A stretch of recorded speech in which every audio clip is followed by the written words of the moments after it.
So I am so confident in our solution and our stability and reliability of the software. My cell phone number is in every contract.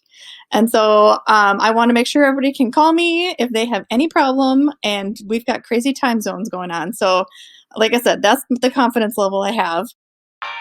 The startup investment landscape is changing, and world-class companies are being built outside of Silicon Valley.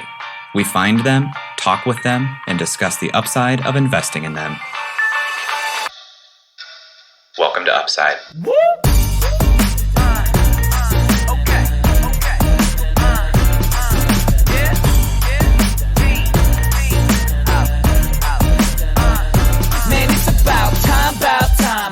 Hello, and welcome to the Upside Podcast, the first podcast finding upside outside of Silicon Valley. I'm Eric Hornung, and I'm accompanied by my co-host, Mr. Hound Dog Dates himself, Jay Klaus. Jay, what's going on, man? Just thinking back to a good old time we had. Love Hound Dog's dates. Love having you around as a little bit of a third wheel. Oh, I am a aggressive third wheel, yeah.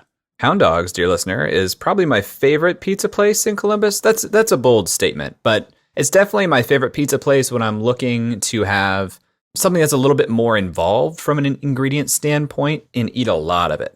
They have this fantastic happy hour, which we may have even have talked about on the show before. $20, large 3-topping pizza, and a pitcher of domestic beer.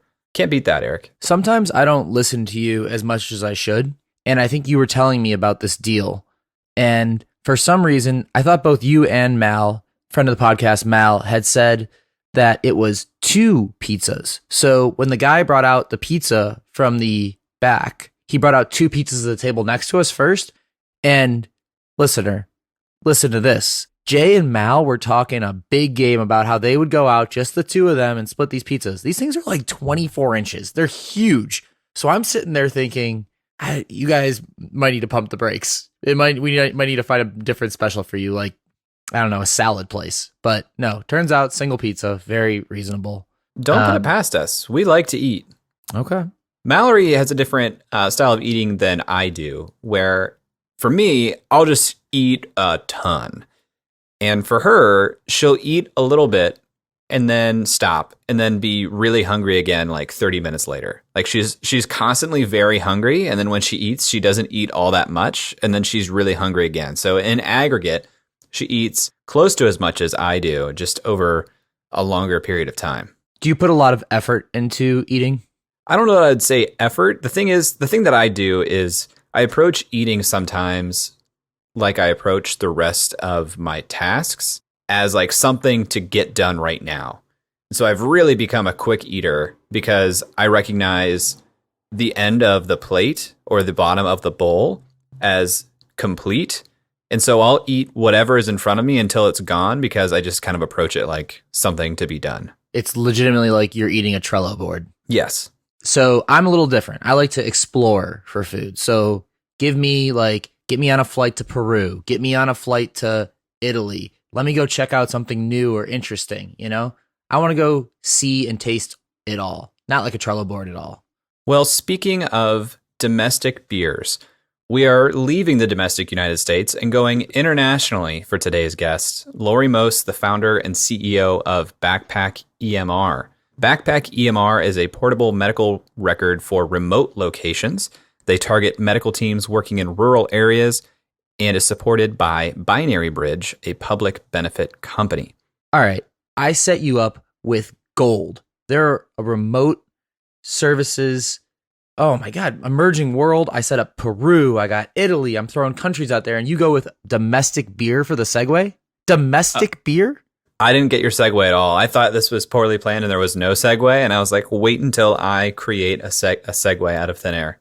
I started this intro off with how I don't listen to you, and Jay, maybe you should listen to me more. Hey, we can't hit them all. BackpackEMR was founded in 2016. It's based in Bloomington, Minnesota. Bloomington, Minnesota was new to me, Eric. I thought at first it might have been a typo. It is not Bloomington, Indiana. Come to find out, Bloomington, Minnesota is just outside of Minneapolis, about 15 minutes. The Midwest is not known for their creative town names. BackpackEMR has raised about $370,000 to date, first from a loan from the Venn Foundation and then from the Southwest Angel Network. Eric, we're going to learn a lot today about how remote clinics work.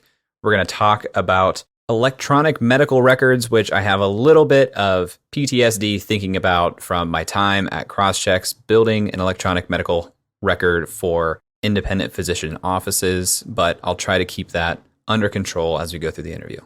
And if you have any thoughts, dear listener, on this episode, tweet at us at UpsideFM or send us an email at hello@upside.fm. And we'll get into that interview right after this.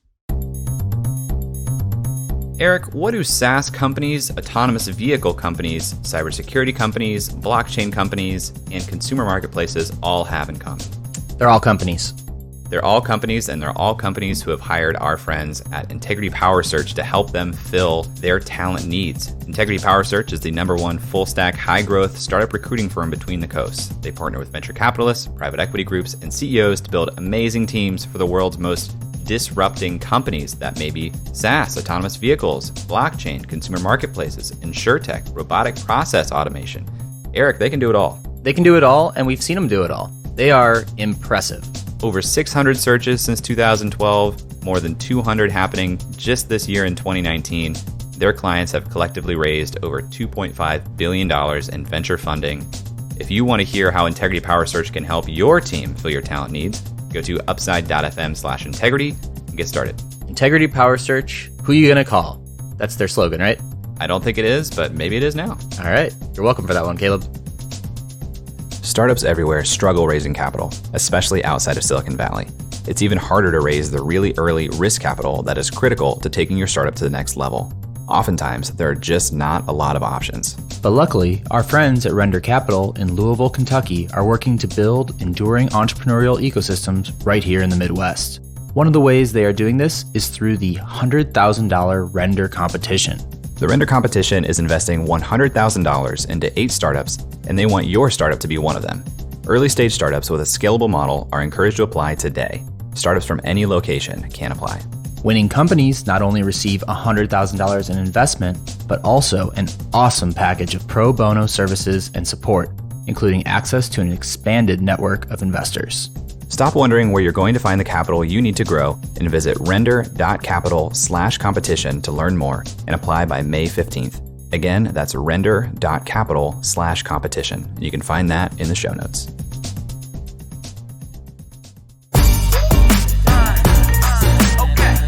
Lori, welcome to the show.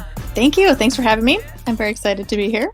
Glad to have you. On Upside, we like to start with a background of the guest. So can you tell us about the history of Lori?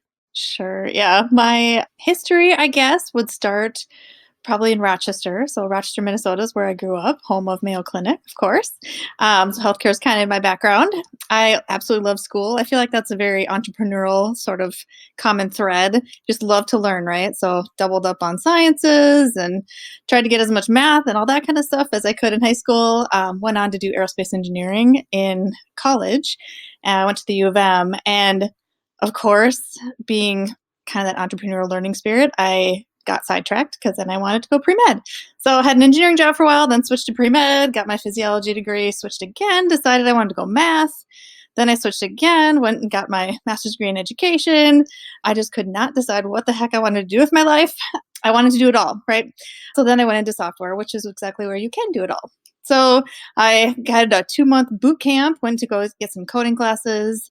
After that, I got a first job at SPS Commerce, so started coding out there.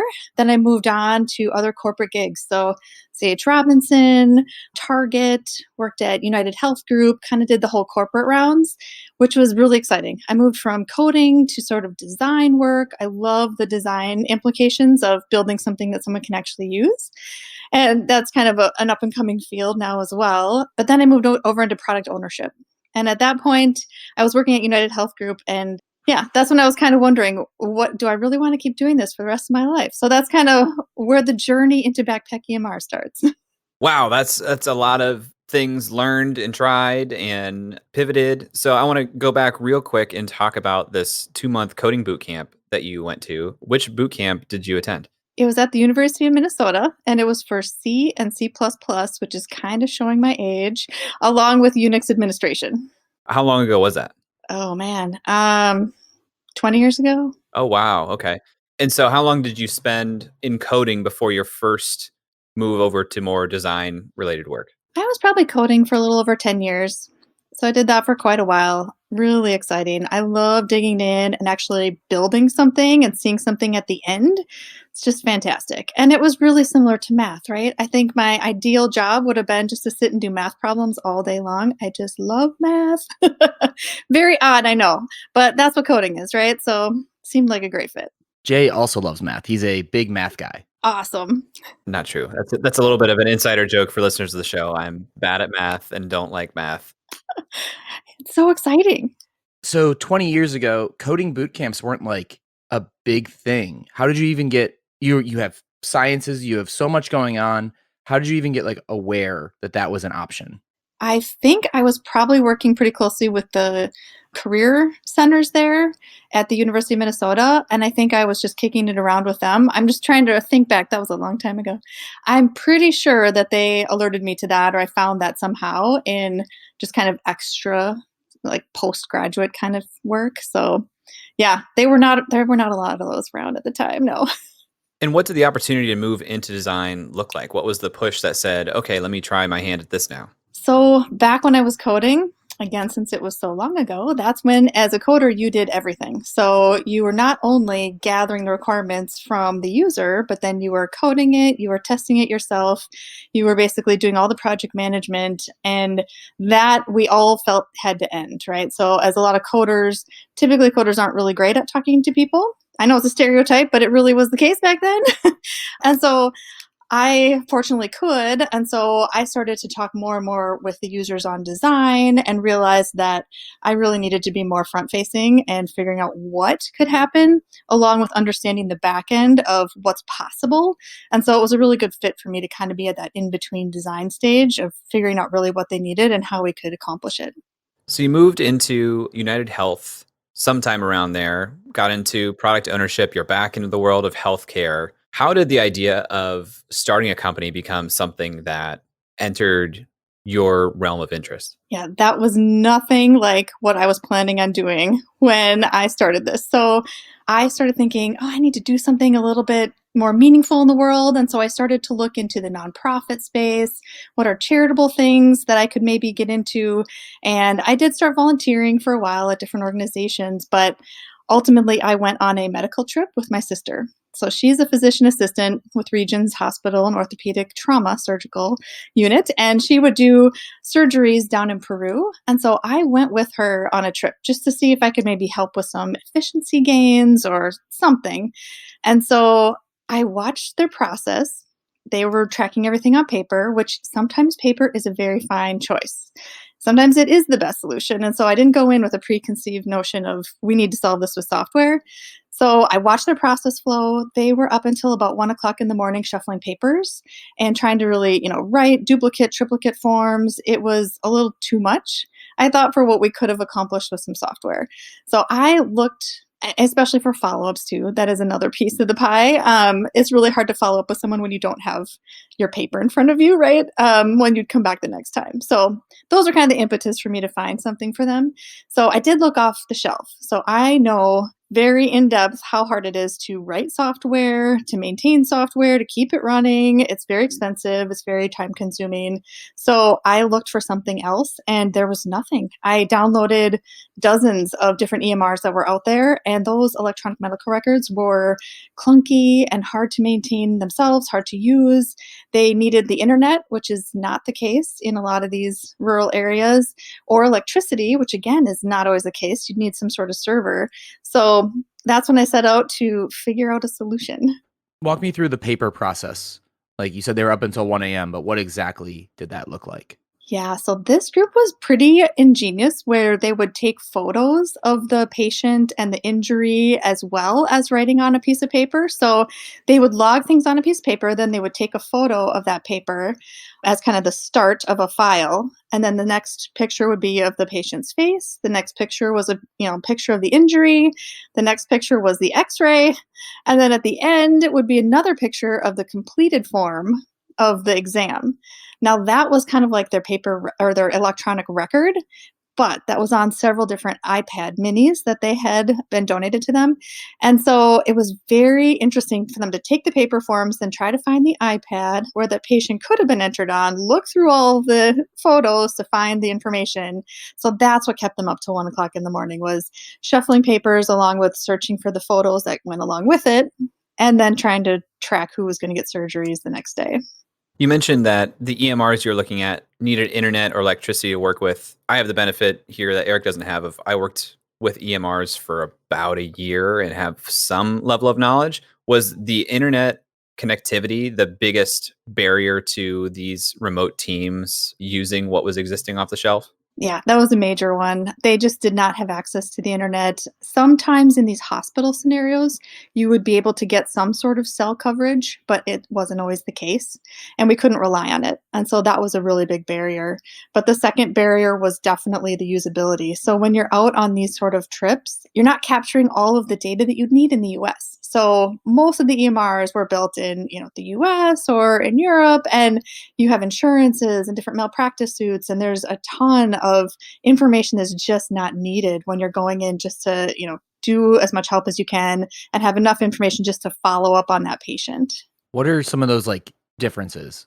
What's that middle ground? That's what's included in the US that you don't need back here or down there. Yeah. So as far as what we've done is we've just taken the things that are pertinent to the health of that person. And so we'll capture demographics and some of that information, but we just capture very minimal other data, only data that you need to then follow up with that patient later. So, different maybe medical history pieces, just high level sort of other, we call them alerts. So HIV status, pregnancy, those kind of things. Then just documenting that physical exam. And it doesn't have to be as intensive as what we do in the US. It just needs to be enough that you did this exam. This is what is needed for next time that you're going to come back and look at. And then follow up with your medications, what you've, told them as a treatment plan. So it's more about the patient care and less about all the extra stuff that we've got in the US. What was the process like of you saying, okay, I think software could play a role here, to getting a remote team actually using it and trying it in the field? So we ended up getting a really small grant from an organization in Switzerland. So it was the AO Alliance Foundation, and it was in conjunction with the group that my sister went with. And so we were working together to build this, to make sure, again, being in software, I know you have to talk to the users. There's no way to build this without them. And so I was on a trip, so I kind of knew and understood, but I also needed that user feedback as well. What's important? What are you going to do? Why are you doing these steps? How can we help that? And so we built that together with that original team, and they were very helpful in figuring out how that was going to function. Were they interested in it from the start and starved for an innovation here? And the reason I ask being, when we were trying to innovate in this space here stateside, it was really hard to get anyone's attention. People didn't want to change systems. They already had electronic systems. They had too many systems. So is that different in this use case? This case was different, I will say, with our initial go around. They were definitely very interested in innovating, especially for patient outcomes. So they wanted to improve their follow-up process. And with having that entire patient record in one place, it was so much easier to follow up and figure out how to do better on their patient outcomes. Now, I will say, to your point, future and other potential customers are a little bit harder to convince. So they have used, in many cases, EMRs in the US. And so they've seen how clunky it is, how obstructive it is as far as their care goes, a lot of little hiccups that happen that really wreck your exam, right? And your communication with that patient. And so we do struggle a little bit with telling people, no, this is going to actually help you. It's simplified. We promise it is going to work. So it is a little bit of a struggle. Change management is definitely a thing in this industry. So I think maybe we could step back for a second. And what is Backpack EMR in your words today? Backpack EMR is essentially portable electronic medical records, and they are primarily used in mobile clinics. So remote locations, sort of the pop-up clinics that happen in the really, really rural areas. And it's primarily used in those locations because of that custom-built peer-to-peer networking offline system that we built. So you don't need the internet in order for all the devices to talk to each other and to really facilitate a full clinic. And you don't need a server. So it's a serverless offline network where all of the devices are talking to each other, and you don't have this extra point of failure to have a server that needs to be plugged into the wall or to some sort of generator. So that's why it's really a solid solution for those mobile clinics. How much of a technological hurdle was it for you to build this serverless offline network where the devices connect to each other? Was it just good timing of what technology was available now? It has been a struggle since we started. Absolutely. It is not something that's really it's not a well-oiled machine like a lot of other technologies, like our client server models or cloud services. It's still sort of up and coming. There are other groups who are doing some of this kind of technology work, but not very many. So we're a little bit pioneering in that regards, which does make it a bit of a struggle as we move forward, just as far as volume and scaling and, making that really stable and reliable solution.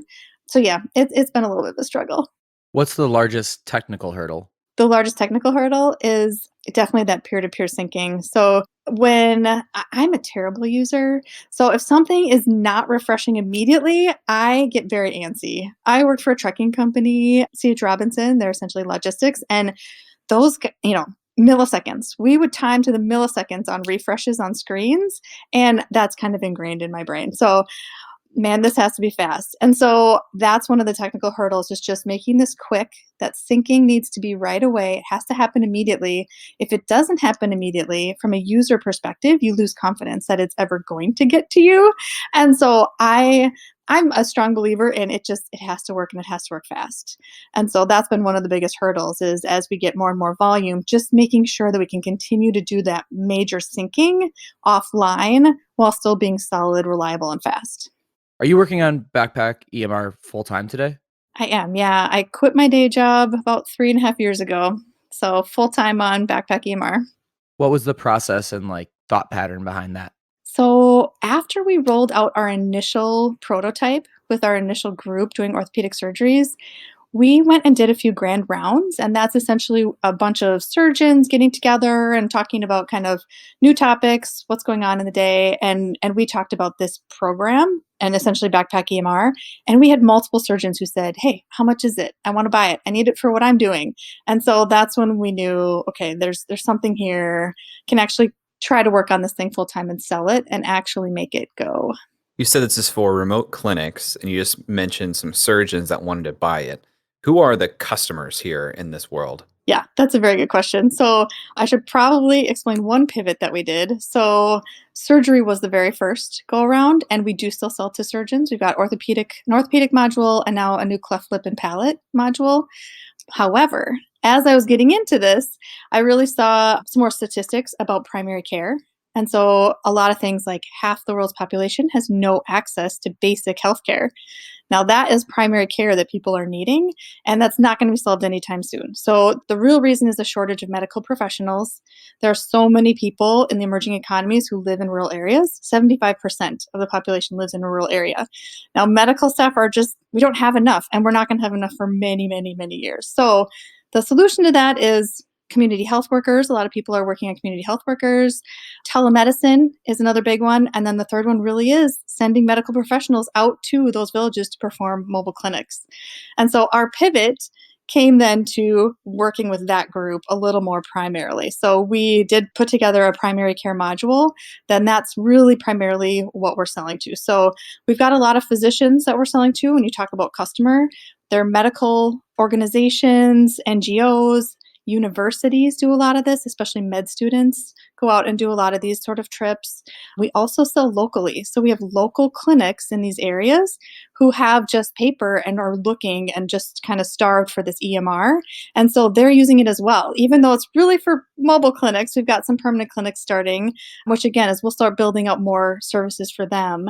And then we're also selling to Ministries of Health now as well. So we're working with the Ministry of Health in Kenya.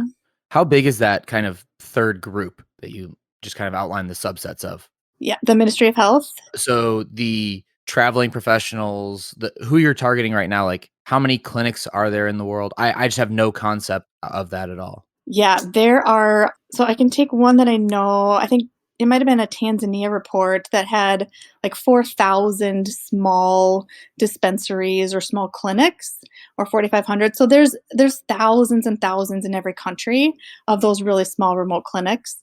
And so that's just a start, right? That doesn't even include the ones who are traveling as well. So you outlined physicians, local clinics, universities, NGOs, this ministry, very segmented customer set. How does that affect your pricing? Yes, that is a very good question. We are working hard to really fix out our pricing. So, right now we do multiple tiers based on the number of patient visits you have per year. So, we've got 3 tiers so far, and that's primarily for US based groups going overseas. We also use that tiered pricing right now for the local clinicians, and that has worked out okay. Now, when we're talking to Ministries of Health, that's where we have to adjust our pricing, where they're talking about massive rollouts across counties and across countries. And that's where we just need to try to fix that price where we still want to be a sustainable solution to them. We're not trying to, get millions of dollars out of them and be some overpriced solution that they can't sustain over time. And so we are adjusting our prices to make that happen. We are software as a service, so it's an annual fee, and we're doing the same thing for Ministries of Health. It's just primarily based on the number of patient visits that they plan to see per year as well. Are they buying or renting the equipment? Or is their equipment included? We have both models. So a lot of the US based groups going pretty consistently buy their equipment. We do have a couple that go once or twice a year, and they rent equipment as well. From a Ministry of Health perspective, we've started to work with local in-country partners that will buy the equipment themselves and will rent it out to other groups. So it's a kind of another business model that we're starting to kind of spin up. Is this like an iPhone where the hardware needs to get upgraded every year, 2, 3 years max? Or is the hardware kind of where it's going to be and where it needs to be, and it's just the software that needs to be updated? Yeah, so far it's mostly the software, and we do all free upgrades on that. It's just like an app download. And you mentioned an iPhone. We actually are iOS. So it is like an iPhone, but we've got several out in the field right now. And iPads and iPhones last for a very long time and they retain their value, which is nice. And that's why we selected to go iOS initially. So they've got a lot of encryption, they've got a lot of good data security, which is what's really important to these groups with that healthcare information. And on top of that, there's just a longevity. So we've seen them go at least a few years without having to be replaced. We actually have these amazing keyboard cases. I don't know if you guys have heard of Zeg. I got to give them a shout out. They're like military grade. You could drop those things from like a 5-story window and they'd be fine. We have yet to have a cracked screen in the field. So pretty cool stuff there. So let's make this super, super explicit. When I purchase Backpack EMR, what do I receive? Yep. So you will receive an annual subscription and you get 24/7 support. So I am so confident in our solution and our stability and reliability of the software. My cell phone number is in every contract. And so I want to make sure everybody can call me if they have any problem. And we've got crazy time zones going on. So like I said, that's the confidence level I have. So that's what you get. And then on top of that, you'll get consistent upgrades. So we try to upgrade quarterly. Sometimes we have lags. We're a startup. So sometimes there's a little bit of lag. Sometimes we do it more often. On top of that, we can also help you with the hardware. So we can purchase the hardware and you can get it through us, or you can purchase your own hardware and we'll just help you configure it remotely. So either way.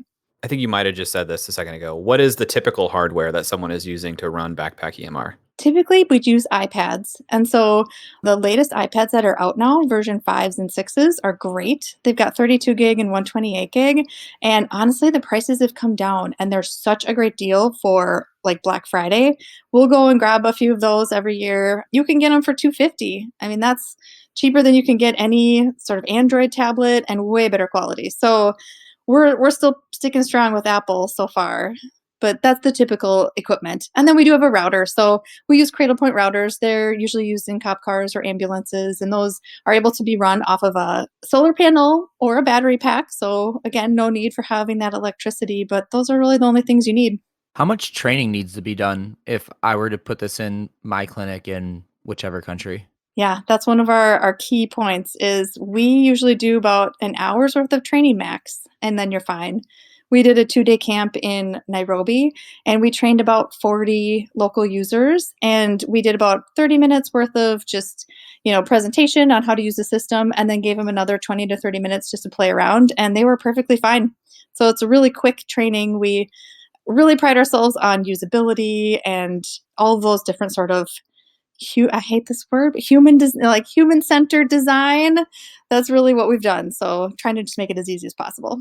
What's the transition look like? If I've been doing paper for forever and now I'm saying, nope, we're making the switch over to Backpack EMR, is that hard or painful, or is there any migration? Are we like taking photos and putting them into the software? How do we transition from physical to digital? We've had a couple different options. So some people do want to backfill and put in their old records. So they will go in and key those in.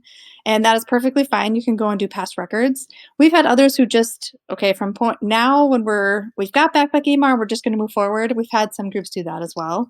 We have just most recently done a migration.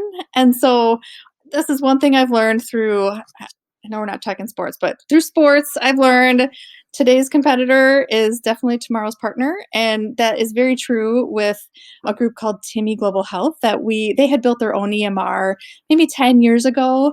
And it seemed like maybe a competitor in the space. Turns out they were going to rewrite it as their software was getting older. And so they kind of joined our team. And so rather than us both rewriting something that's very similar, we joined forces, and now they're coming over to Backpack EMR. And that's where we've got a data migration happening. So we just went through our first data migration, and pretty excited about getting that rolled out. How many other competitors are there in the space? So the landscape is interesting. I don't know how much you know about global health, but in general, most global tech help comes through grants and big funding through USAID or the CDC or really big funders like that. And they will invest millions of dollars in a tech solution for a very specific need. And that has been working fine. That's great. But unfortunately, a lot of these solutions then become unsustainable. When you spend millions of dollars to create it, and like we talked about earlier, it's hard to maintain software, keep it up to date, keep adding features, and it's expensive. And so if you've got a multi-million dollar product kind of run by maybe non-software professionals, it's a little tough for that to keep going. And so that is the primary landscape that we're in, which is a lot of those large funded, older tech that's maybe done a little bit more on the cheaply, which I don't want to characterize all of these solutions that way, but a lot of them, because they're grant funded, they look for as cheap of a way to get that done as possible. And so some of that technology is older or maybe a little bit clunky, and it's just not maintained like you normally would in the tech world. So that's the majority of the landscape as far as competitors go. We do have a few that have cropped up lately who are similar. So far, no one who's really serving those mobile clinics. Most of them are looking more towards the urban centers first. They want to solve that problem. And so those, again, instead of competitors, they're more partners. So we want to be that satellite clinic. We'll take care of the really hard, underserved areas, and then we'll send our data into those urban centers. And so we want to collaborate and get interoperability there. I want to talk a little bit more about this. You said Timony Health is? Timmy Global Health. Yep. Timmy Global Health. How did that look? Is that a merger? Is that an acquisition? How did you guys combine forces? We didn't necessarily acquire Timmy Care. We ended up, the lead developer on that project is now at Snapchat. And so he has come over to start helping us with our coding as well. And so rather than it being really an acquisition, it's more of a transition. So now they're going to just kind of put Timmy Care to bed, and they'll just start using Backpack EMR instead. That's awesome. How did that happen? Did you reach out to them? Did they reach out to you? They found me through my website. So that was one of the very first things I did as soon as I incorporated in 2016 was throw up a website. And I just sat in one of those co-working spaces for 3 days and just said, I'm doing nothing but putting this website together. So I threw that out there, and apparently I must have had at least some good SEO words because they found us, and then just started collaborating through that. So that was 3 years ago we started talking. So it's been a long ride, and we've gotten along great. So it was a great connection. So for you guys to continue to grow and be sustainable yourselves, you are a for-profit company, correct? We are, yep. A public benefit corporation, though. Exactly.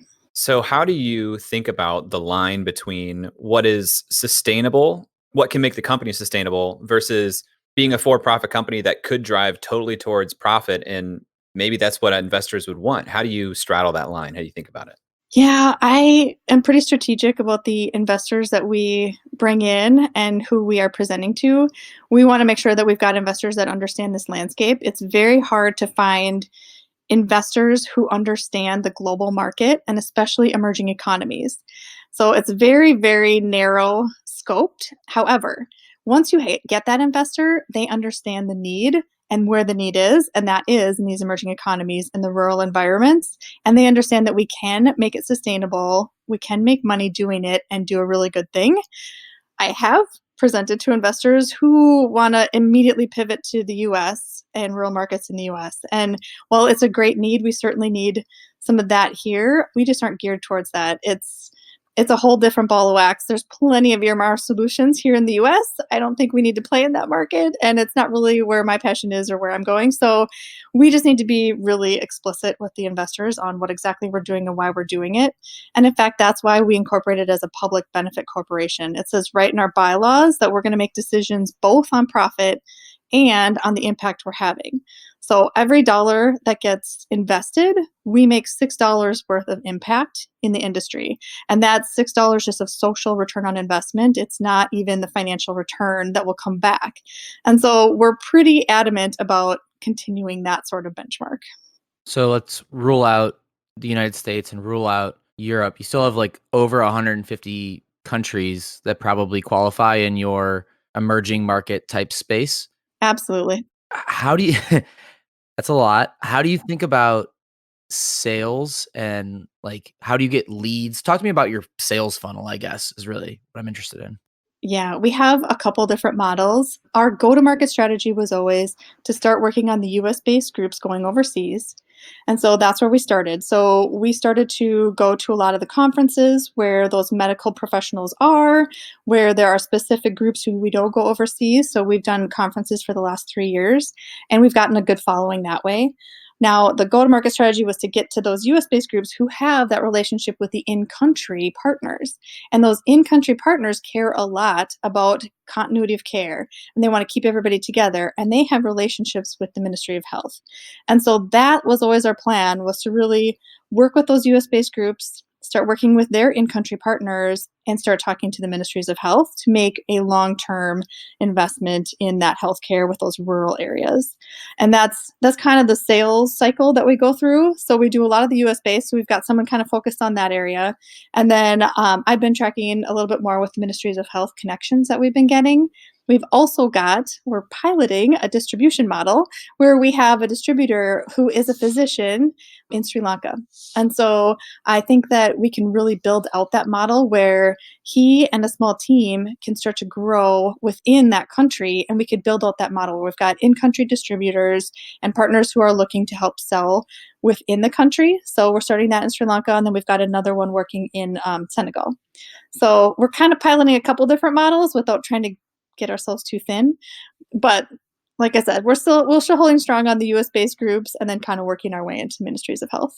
How long does that sales cycle take to get to Ministries of Health if you're starting with the US company and then you have to find the in-country partner and then the in-country partner has to refer you to the Ministry of Health? Yeah, the process to get to each of those individuals isn't too hard until you get to the Ministry of Health piece. So the difficult piece is really getting hold of the right person in the Ministry of Health. How do you find exactly who will be interested in this, who has the authority to make any decisions or get you to the right people? So that's where I've had the biggest struggle to really get in there. So we're trying a few different ways to really get to that Ministry of Health official. So the sales cycle gets a little bit longer as far as that's concerned. Nobody in the nonprofit world makes a quick decision, right? So they've got board of directors they need to go through for budgeting. So that cycle's a little bit longer. And then by the time you close that deal, then you want to start talking to their in-country partners. So that's another short period of time. And then you need to really build a strong relationship with that in-country partner so that they feel confident in sort of not giving up their contacts, but with putting themselves out and sharing your information with the Ministry of Health. So it is a bit of a longer cycle. I'd say at least about 6 months to really get to the right person. If someone talks to you and chooses not to go with Backpack EMR, assuming that happens, what is their pushback? Why do they say no? I'd say we've got a couple of reasons. So one would be the initial shock of there being a cost. And so with a lot of nonprofits, they will do more with less, like a lot less. So they will have 10-year-old technology just to save, a handful of dollars, but they'll spend, 10 extra hours and staff hours or volunteer hours trying to work around the fact that they have old technology. And so it's a bit of a mindset change of you can actually save money. It sounds like a big chunk of money in one fell swoop, but in the end, you're going to save money because you're saving time. You're making this more efficient. You can reallocate people. And so I would say, as far as the pushback that we've had initially, is that initial shock of there being a cost.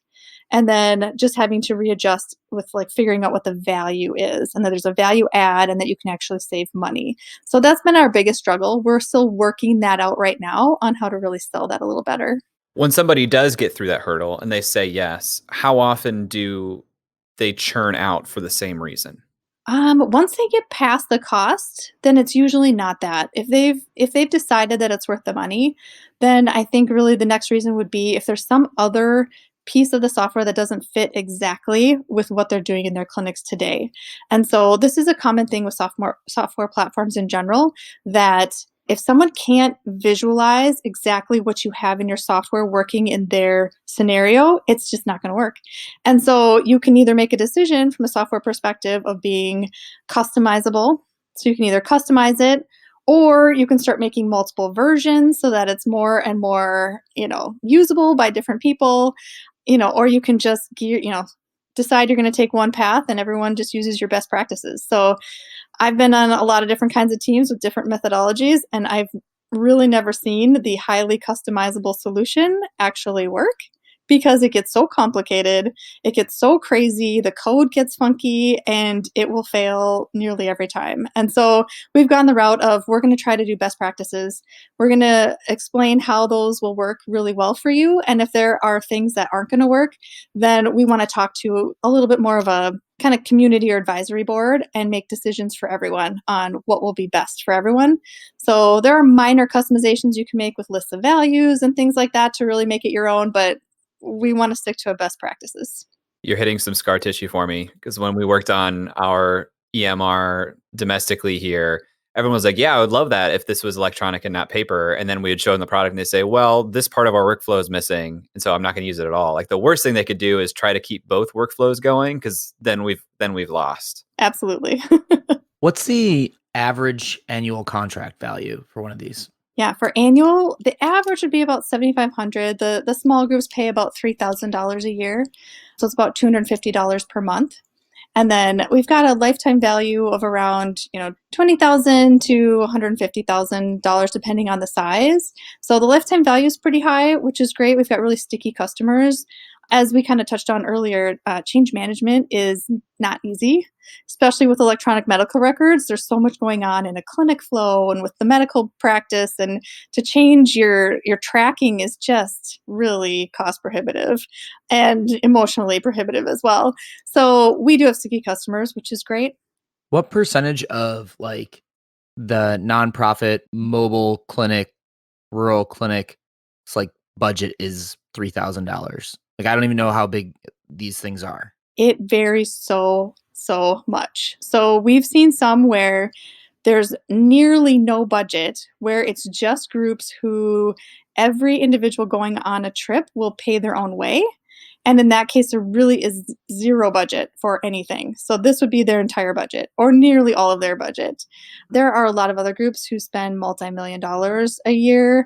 They've just got so much medical equipment they purchase. They've got a lot of implants and, a lot of process flow, a lot of staff to monitor that. And so this could be a very, very small piece of their overall budget as well. And so a lot of ways that we try to sell this is to try to get a donor. These are all medical groups. There are medical professionals interested. They're physicians, they're surgeons. This little $3,000 is really a drop in the bucket for the value that you can get and the reportability you get out of it and the patient outcomes that you can have and see with continuity of care. And so it's pretty minor. It's just getting people over that hump of thinking, they're trying to do everything for as little money as possible, but this really is not that much in the grand scheme of things. This is kind of a weird question, but is there like an international language protocol that makes it really easy to like add a new language to this? So we have tied into Apple's region and language. So if you just change your iPad to French or Spanish or whatever language, it will change our app automatically. And so we've just used right now straight up Google Translate to get all of our labels and lists of values and everything switched over. So as we get more and more customers using those languages, we'll have them refine it. But it is just a switch of the iPad on languages. At this point, what do you feel like is the biggest hurdle for you guys being the de facto EMR for remote clinics?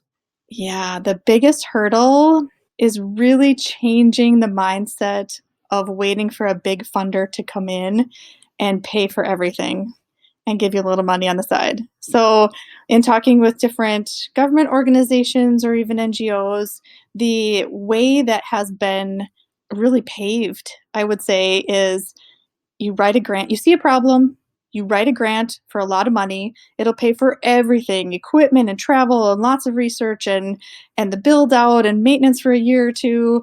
And that's what people expect. When you come to them and approach them with a solution, they expect that you're going to pay for everything, that you've come to give them even money for their medical services that they're going to produce.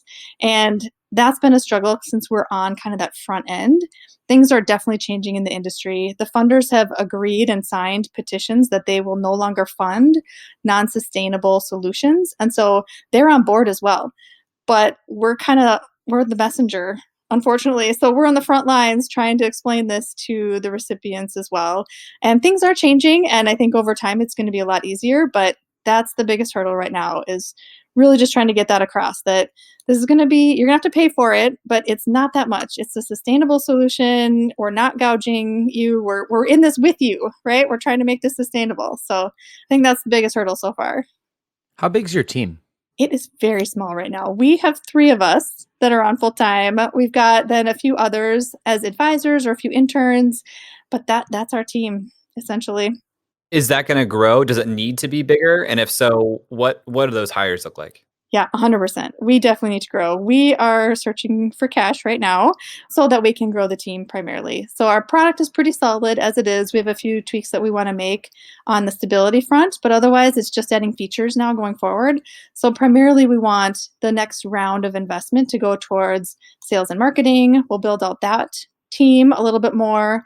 Then we're going to also build out a little bit more on the product side. We want to hire 2 more developers, but ultimately we do need to grow our team in order to really grow this.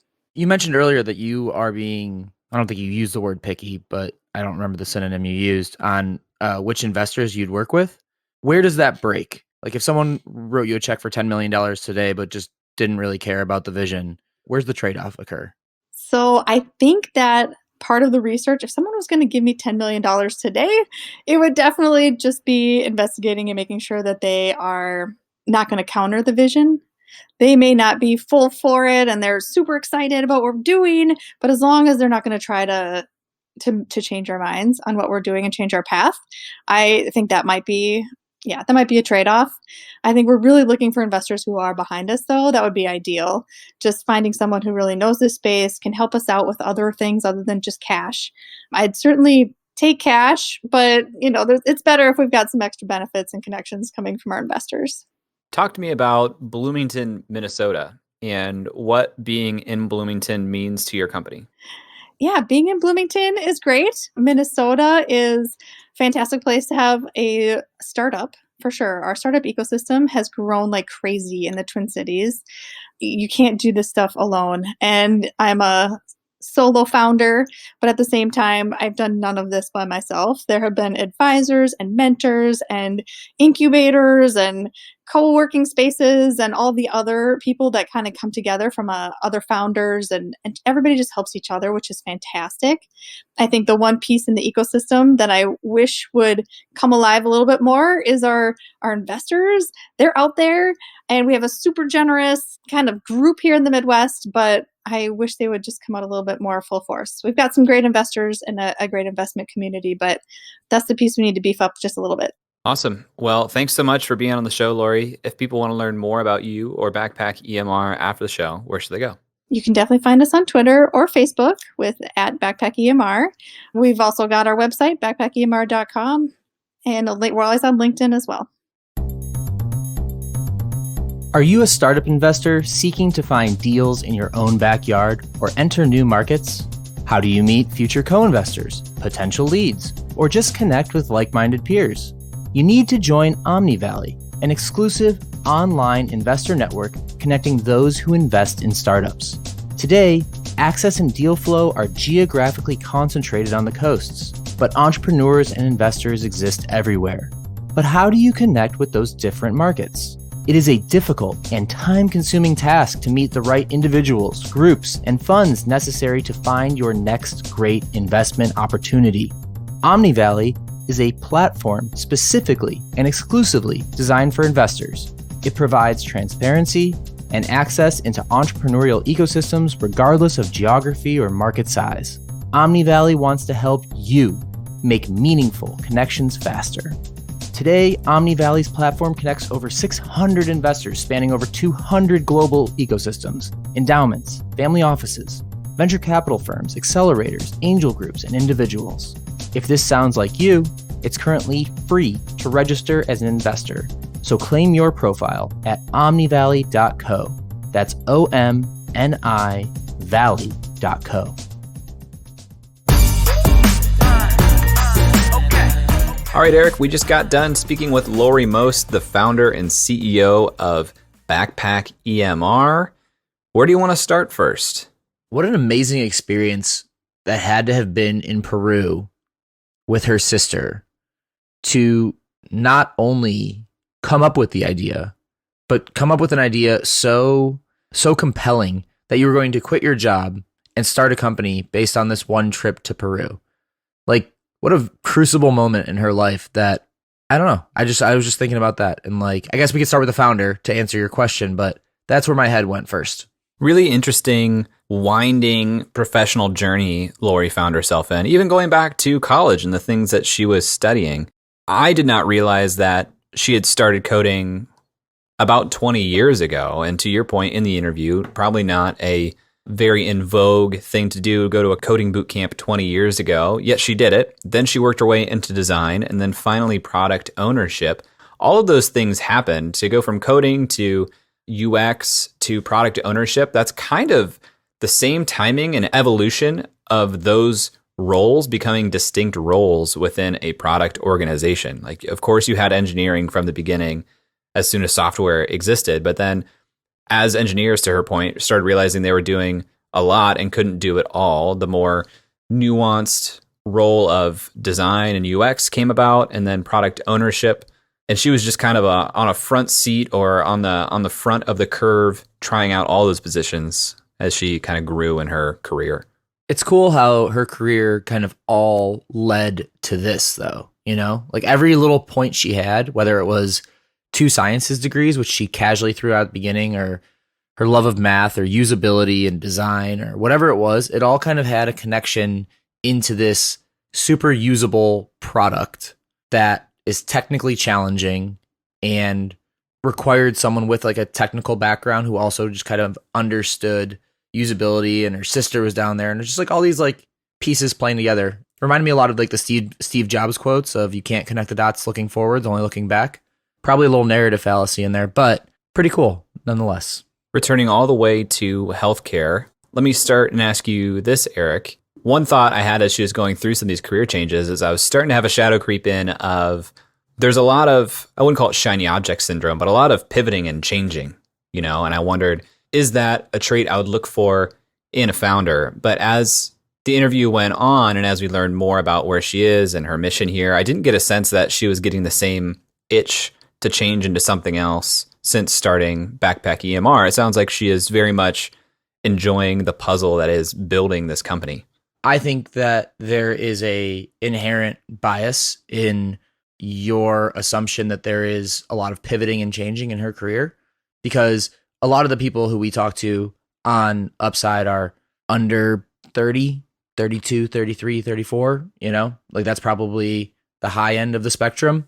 So when you have 20 plus years of a career, there's just going to be more things in it naturally. So yeah, she didn't go from one job to the next that was in the same space. But I think I wouldn't say that there was like an aggressive amount of pivoting. I feel like there was some things that were underlying it. That being said, I don't see any flight risk here of this was a cool little project. Now we're gone. We're moving on. We're pushing this forward. We're coming up with new strategies and distribution networks. And yeah, I would see a commitment to the business for sure. That's a good call out. I definitely was biased in how quickly we moved through those things in the interview, but we were covering, like you said, decades of work in a couple of minutes time for the purposes of showing a trajectory. So that's a good call out. This is the third public benefit corporation that we've had on the podcast here, Eric. And so it's always a little bit difficult for me to look at it through the same lens because as we talked about in the interview, this company is not built simply for financial returns. And so we're ruling out a large segment of venture investors or potential investors in general for this company. And so the way that you look at it has to change a little bit. What stood out to you about either the model or the opportunity? I think one thing that maybe hasn't been explicit on the podcast lately is that we've noticed more and more of a divide in pricing. There's either people who are coming in at a lower price point with lower margins or like a luxury price point. I feel like we haven't talked to a lot of people who are in like this middle price point lately. It's luxury or it's cheap. And when you think about from the United States' perspective, their $3,000 business to business average contract value is cheap. Now, everything's relative. That's thinking from the United States, which is where we are domiciled. But if you think about that from Tanzania or Chad or Uruguay or whatever, it's a completely different makeup. So I guess what I'm trying to get at is the idea that there is an inherent sensitivity to excess margins in this space already. Because like she said, nonprofit organizations are used to doing this for free. And that is a challenge to charge a healthy financial margin in what is a B2B SaaS model, which are usually commanding, north of 75% gross margins. So it's definitely a challenge for the business model. I don't know that it's not overcomable, but it's not your typical B2B SaaS. We're going to charge this price, get this margin, and build up a sales team and grow. It's selling to a very different customer. What do you think? So to do some quick napkin math here, Lori said there's around 4,000 small dispensaries or clinics in Tanzania, and at an average annual contract value of $7,500, that's about $30 million, and that's one country. So this is not a small market, but when you compare it to your point, domestically, some of these systems, I'm looking at 2017 data, the Mayo Clinic rolled out a transition over to the Epic EHR, and that was a $1.5 billion project. UMass moved over to Epic, and it was $700 million. Like, domestically, these EHR and EMR programs and transitioning them are so expensive. So comparatively, it's a lot cheaper, to your point, this luxury versus cheaper or lower tier pricing model. But it doesn't strike me as something that is a stretch to be profitable while also doing a lot of good here. I mean, I see a real market potential if Tanzania has $30 million in market potential and they're looking at 150 potential countries. One of the things I'm really excited about with this model, and we didn't really talk to it too much on the actual interview, is this idea of setting up distribution agreements for countries. So they're essentially going to have a decentralized sales force, which means they're going to pay higher commissions if this model works, right? If this business model works, and they won't have as many people in-house direct sales. And that makes sense because if you were going to sell just to that Tanzania market we're talking about, and you were working directly for Backpack EMR, then you would be traveling from little village to little village. It would be an incredibly high cost for Backpack EMR to hit a very fragmented workforce. So the traditional B2B SaaS model would be, all right, we're going to staff up a workforce. We're going to go around to all the customers. We're going to cold call them. We're going to dial them. We're going to talk to them. We're going to do whatever we're going to do to sell in the way that we're going to sell. But a lot of these places don't have internet. So like there is no sales funnel that works the same way it does in the United States. It's just a whole different ballgame, and the cost to do that from the United States is so much higher. So I love the idea that they're trying to innovate on distribution models and sales funnels. I think that's really awesome. If their largest competitor was this Timmy Global Health, which has essentially folded into Backpack EMR, and they're building out these distribution systems in this fragmented global market, they're building a pretty good moat for themselves. You know, she mentioned that the biggest barrier is either cost or behavior change. And so if you overcome that and you get into these places, you don't see systems switching EMRs very often. And maybe that's, you know, again, biased by my experience with domestic EMRs. They make it very difficult to migrate your data or transition your data over as a way to make switching costs very, very high. It sounds like ethically, Lori probably doesn't have those same barriers in place, but I doubt if they get through the objections from their target market that these places will transition to a competitor that has not yet emerged or is not yet playing at as high of a level to our knowledge. That sounds good to me as a potential investor in this company. I also think that if there's 4,000 in Tanzania, I don't know, there's no good data on what's available worldwide, but even if it's 100,000, say, then I would guess a large percentage of those don't even have an EMR system right now. It's just paper, or it's just nothing, to be honest. So I think that the competition is not always another EMR system. I think the competition is sometimes just education about why you need an EMR system, or the competition is getting them to spend any money at all.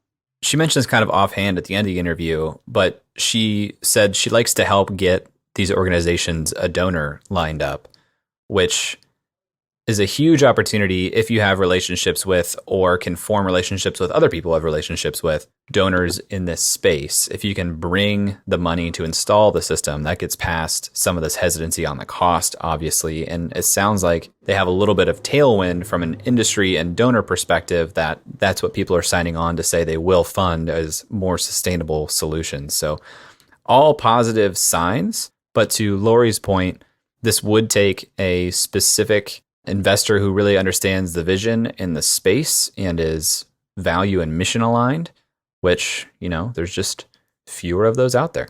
Yeah, I could see this being a ripe area for a financial innovation as well, where you have a world where there were large funders who essentially were giving charity to people or organizations, and now they want to fund things that are not going to be an overmarket charity payment, but will be something sustainable.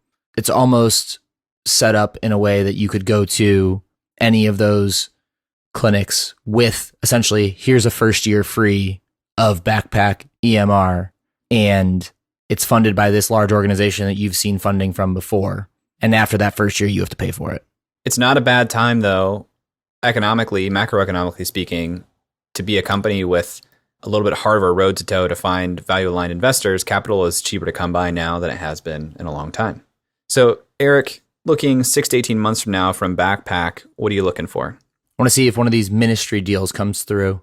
She said 6 months just to get in contact with the ministry, and they're having some really good conversations. But my biggest concern is getting these deals with the ministry Ministry of Health, that is, are going to take a long time. And if 18 months from now we still don't see one of those deals come through, that gives me a little bit of pause on that as a strategy and as a use of resources and capital. 6 to 18 months is a long time for a 3-person company that has raised $370,000 to date. Time is money. 6 to 18 months can be a fatal amount of time if you don't have the resources to afford 6 to 18 months. So I'm looking to see, yes, of course, I want to see how many more countries they're in, how many more teams and organizations they're in. I like your point about the ministry, but also, have they been able to sell any of these investors on getting behind them and helping fund the runway to get to a point where it sounds like the industry, is heading this direction. Donors want to support sustainable solutions. It sounds like they may be a little bit ahead of the curve and ahead of their time, or perfectly timed, but time is not cheap and they'll have to afford that runway. If you have thoughts on this episode or want to talk to us for any reason, you can reach out to us on Twitter at UpsideFM or send us an email at hello@upside.fm. We look forward to talking to you next week. That's all for this week. Thanks for listening. We'd love to hear your thoughts on today's guest, so shoot us an email at hello@upside.fm or find us on Twitter @UpsideFM.